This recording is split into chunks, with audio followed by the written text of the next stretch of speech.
Why can't we let go of the past? You are in a bad place, and a friend pats your shoulder and says, "It's over. You need to let it go." You don't answer, but a sentence rose up inside me. Then teach me how. Let it go where? I've tried. It doesn't listen to me. It happened 3 years ago. Maybe the end of a relationship. Maybe a betrayal. Maybe a mistake you made yourself.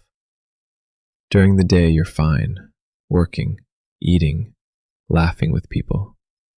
But some night, or the moment a certain song starts, all of it returns. The scene, the words, even the temperature of that day, vivid as yesterday. What comes clear slowly is this: you haven't let go, not because you're weak, but because nobody ever told us what letting go is actually letting go of. Everyone says do it. Nobody hands you the method. It's about as useful as telling a nervous person to relax. There's a parable from 25 centuries ago that tends to make people go quiet the first time they hear it. It says that when we suffer, we are usually struck by 2 arrows.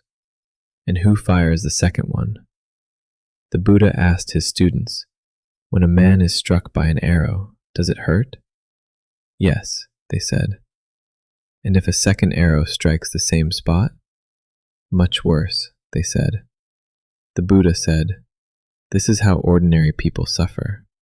They are always hit twice. The first arrow is the event itself, the loss, the betrayal, the mistake. That arrow hits, it hurts, and there's no avoiding or denying it. But the second arrow is your reaction to the event. The replaying, the self-blame, the endless if only. That arrow is shot by you. And think about this. The first arrow strikes once. The second? Over 3 years, you've shot yourself thousands of times. Every midnight replay, every "how could I have been so stupid?" every imagined alternative ending. That's you drawing the bow, aiming, and firing at yourself. We think we've been in pain for 3 years. The truth is, the first wound should have healed long ago. What keeps it bleeding is the daily archery. But why does the brain do this? Why won't it leave you alone? The brain replays pain not to torture you, but because it thinks it's protecting you. Unresolved, unfinished events stay open in memory, and the brain keeps pulling the file, like a diligent employee knocking on your door. This case isn't closed. Want to take another look? It believes that if you review it enough times, you'll find the error and avoid it next time. On the ancient savannah, that was useful. Remember exactly where the snake bit you. But for life's losses and regrets, the mechanism misfires completely, because the past has no next time. Replay it 10,000 times, the ending never changes.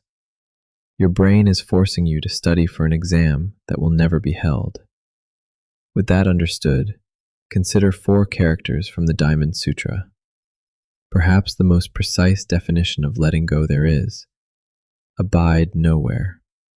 The meaning: let every experience pass through you instead of moving into you. It doesn't say block the experience, and it doesn't say delete the memory. Things happen, emotions come, pain hurts. Fine. But let it be a guest.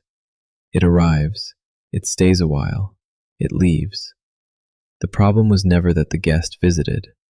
The problem is that you turned one guest into a roommate, gave it a room, ate dinner with it, let it wake you at 2 a.m. to talk. That event ended 3 years ago. It's the room in your mind that never got vacated. So what is letting go?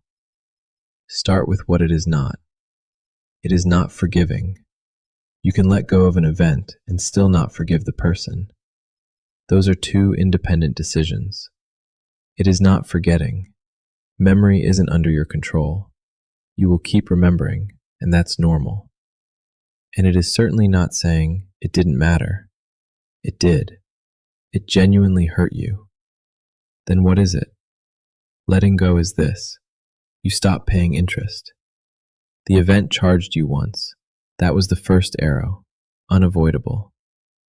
But every sleepless night since, every round of self-blame, every moment of your actual life you've missed while staring into the past, that's interest. And interest payments can be stopped. The principal is already sunk. Your only real choice is whether it keeps deducting from your today. How, concretely? 2 tools. First, see the second arrow. Next time the memory ambushes you, don't wrestle it, and don't scold yourself for remembering again. Just say one sentence inside. There's the second arrow. That's all. Something remarkable happens. The instant you can name it, you're standing beside it instead of at the bullseye. Second, write a letter you'll never send. Everything you want to say to that person, to that event, to the younger you, write it down, unedited, unpolite, uncontrolled. Then keep it, tear it, burn it, your choice. This isn't mysticism. Research on expressive writing shows it converts emotions that loop endlessly in the head into a narrative with a beginning and an end. And once the loop has an ending, that diligent employee in your brain finally agrees to archive the case. 2 more things need saying. First, letting go is not a one-time act. It's more like a tide going out. It comes back. You might be fine for 3 months, and then one song knocks you flat again. Remember, a relapse is not a reset. Every time you get up a little faster than the last, that is progress.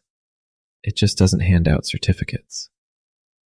Second, there is a situation nobody should tough out alone.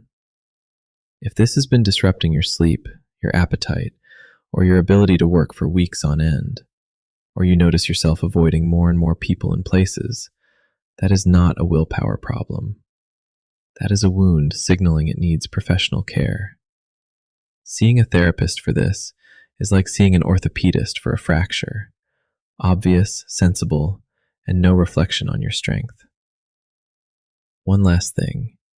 For everyone still getting ambushed at 2 a.m., you don't owe the past a beautiful reconciliation, and you don't have to thank what hurt you. You only need this. Next time you find yourself drawing the bow aimed inward, pause 1 second, see the arrow, and put it back. Can't do it this time? The next time. Letting go isn't a moment, it's a direction. If this one kept you company, tell us in the comments. No details needed, just one line. Which arrow are you willing to stop shooting at yourself today? Send it to someone still carrying one too.